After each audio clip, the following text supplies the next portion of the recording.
আসসালামু আলাইকুম রহমতুল্লাহ। Cadet care প্রকাশনীর সাথে সংশ্লিষ্ট সকল প্রতিষ্ঠানকে জানাই আন্তরিক শুভেচ্ছা ও অভিনন্দন। সম্মানিত শিক্ষক ও শিক্ষার্থীবৃন্দ, ক্যাডেট কেয়ার থেকে প্রকাশিত তৃতীয় শ্রেণীর আদর্শ গণিত বইয়ের আমরা ধারাবাহিকভাবে প্রতিটি অধ্যায়ের প্রতিটি অঙ্কের ভিডিও আপলোড করব। আপনারা আমাদের সাথে থাকবেন। আজ আমরা প্রথম অধ্যায়ের অনুশীলনী 1-এর ক, অর্থাৎ যে অনুশীলনীটা প্রথম সাময়িক পরীক্ষায় জন্য সিলেবাসভুক্ত সেই অধ্যায় সম্পর্কে আলোচনা করব। প্রথমে আছে অঙ্কে লেখো। অঙ্কে লেখা এখানে 6টা অঙ্ক আছে। তো ক থেকে চ পর্যন্ত। ক নম্বরে আছে 3001। দেখি এটা আমরা কিভাবে অঙ্কে লিখি।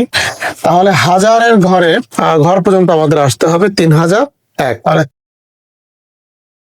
এটা হলো 3001। পরেরটা আছে হলো 2027।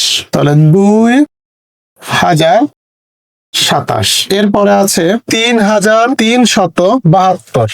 3372। তারপরে আছে 8922।